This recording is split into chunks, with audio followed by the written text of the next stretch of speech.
Hello, everybody, and welcome back to Sims History.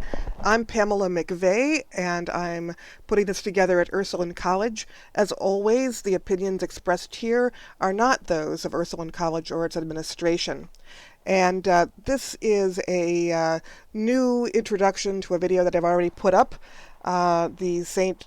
Leo's Day fail. I was talking with my mom about these videos last night, and she had no idea what that one was about, and my mom's pretty smart, so I figured I'd better do some editing. And so this is my attempt to edit it and make it understandable. If you're a Sims fan and you are enjoying doing a peasant challenge, I thought I would actually start this up and show you the mods that I'm using. These ones, some of these are just for clothes. I found somebody who's got some long hair. Necrodog has a couple of long hair things for men, and I've got Kiara24 has some long hair for men, and I've got a couple of skin patches and things that are not really necessary for the challenge, but also I've got some really important mods. 3 from Dr. Chillgood: flunking kids don't get deleted, kids can starve, and no shame in bad grades. Those are actually pretty important for gameplay. And then also for gameplay, the autonomous repairs is not as important, but the no more autonomous phone actions. And I'll put the links for those, or I'll put the full titles for those on the explanation page for this. But I thought I would show you them so you could see what mods I was using in case you wanted to use them yourself. And like these 4, the Dr. Chillgood ones are kind of important if you want to play the peasants with kids, and the no more autonomous phone actions is really pretty critical to having it look period. Where was I?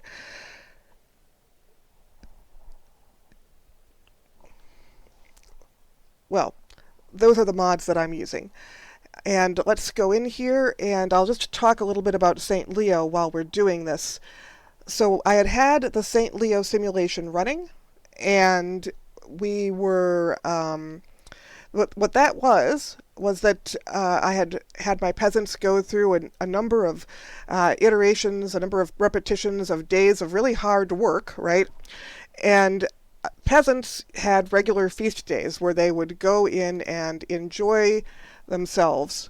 You would have, sometimes at the feast, it would be a feast day associated with a saint for your local church, or just saints for your local region, but these were times to let off steam. And usually there was, at least according to the people who wrote about them, drinking and dancing and so on and so forth. And I thought that,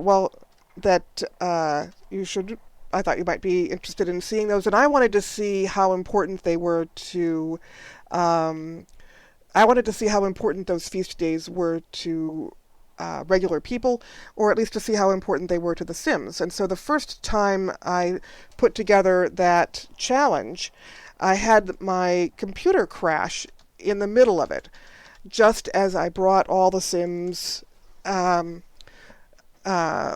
to the church where we were holding the festival, and all of their need buttons, all of their indicators went from red to green as it started, but I didn't notice that until halfway through the video.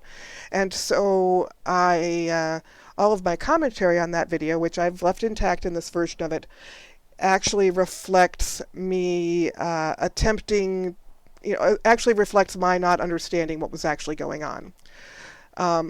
What I'm doing here while I talk to you is starting to build more peasant spaces, because I'm going to have to, in the next challenge, try to actually raise peasant children, and that requires some space. So I thought I would use the time that I have here talking to you to do a little bit of this putting together of peasant spaces. But I think that I think that I don't build and talk at the same time very well. In any case, now you know what this video is about.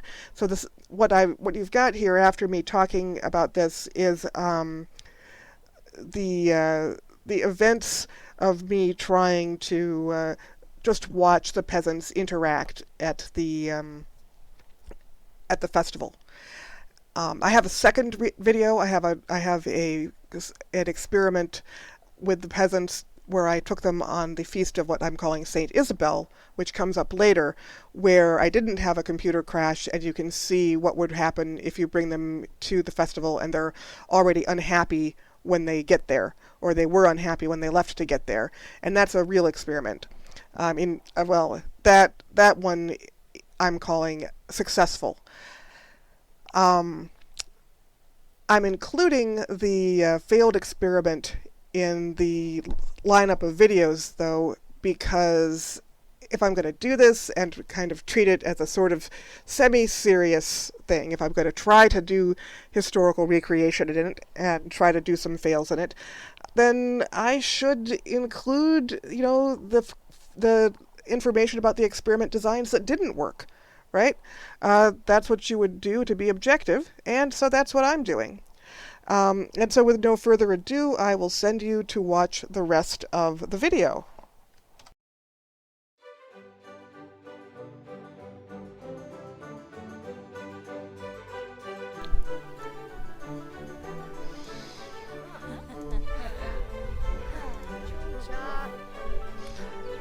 Okay, I've come back in. I think that part of the problem here was that I had raised the graphics quality on the machine. Darn it, I wish I could get rid of that phone usage, and I'll look more into that for the next visit. But anyway, I was introducing you to Lizzie Chicago's Nook Stone that we are using as our version of a medieval church, because it's the perfect size for a village church. It's old-timey enough looking. It's not a church that was super wealthy, and it had a little bit of recreation area. I did make some changes. I made her outdoor kitchen bigger, because this is going to be the only time that that these little Sims actually have an opportunity to go and get cooked food at home. They're stuck with the things that they can get from the fire, and so I thought that making available better food would be a good representation of what usually happens at a feast day. They've got their usual games. They've got also some music if one of them wants to play music. And if we go into the interior of the house here, we can see the first floor, the top floor. We've just got a little bit of a balcony right up here. So these pretty plants and so on and so forth. And then the main room was designed, of course, as a wedding chapel, but I've made it into a sort of theater, regular church. Surprisingly, I didn't see a cross in the selection of items to use, and maybe I can find a mod for that for the next time I do this. But there is a menorah, and so I said, well, that's monotheist. So we did that. I did install 5 toilets, which is probably more toilets than I should have. They can only be accessed actually from the side of the building.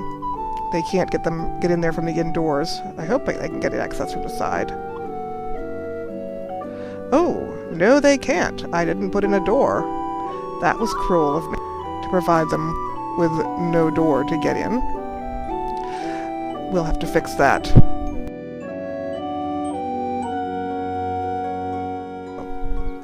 So now they can actually use the bathrooms if they want. Excellent. So I thought I'd see what they do on their feast day. They have a lot of options of things they could do. Let's see how they choose to spend it. So I see that Jean de Carras wants to play chess, and now that he's come to play chess, Jacques has disappeared. Oh, Jacques is the one who's got the exercise, got the bodybuilding love, and so I guess he's decided he wants to exercise even though he's not at a gym. I could understand that. And then we have over in the corner here Rose and Jean Grivel hanging out together, and they're married, aren't they, Rose and John? I think that they are.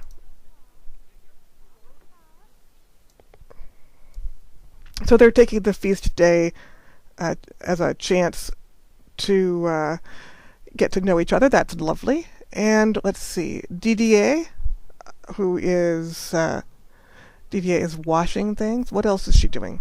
Now we want to actually click on DDA. So what's DDA doing? Oh, she's planning to talk to John. That's nice.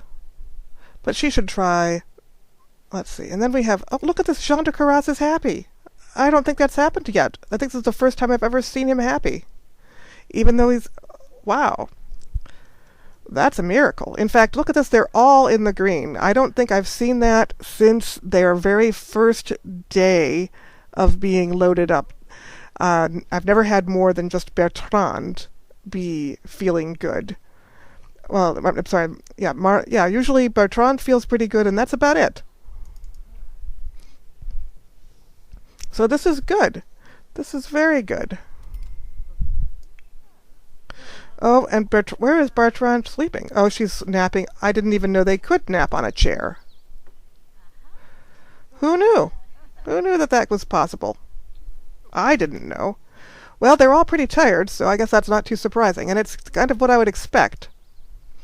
I considered not giving them the toilets because people probably would have, done their business out in many places during a feast, but Sims just are so terribly unhappy if they can't do proper, if they can't get a proper bit of comfort that way, that I decided not to.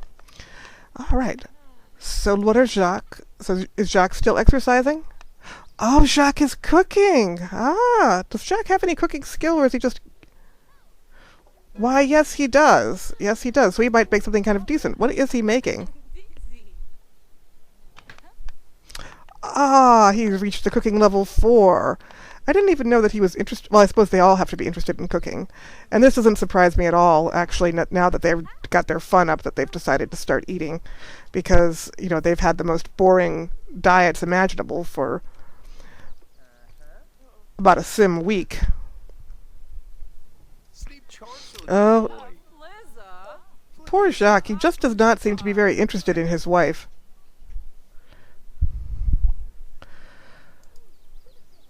But, you know what? No, you're not going to play with your stupid cell phone. I'm going to figure out how to make you stop doing that. I don't know how, but I'm going to figure out how to make that cell phone stop working in this game.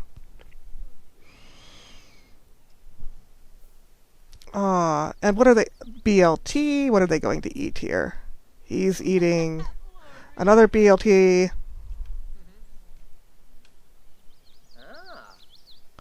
And, Jean Grivel is talking about having a baby, which is too bad, because his wife doesn't really want one. Aw.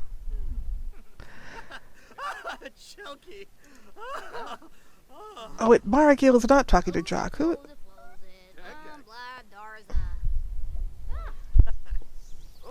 I can't believe it. 10 or 20 minutes of the feast day, and they're all happy again. I can't believe it.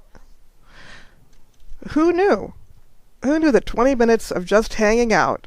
Okay, it's been more than 20 minutes, but we left their place at about 6:30 a.m., and here it is, 10:48 a.m., and they're all in the green.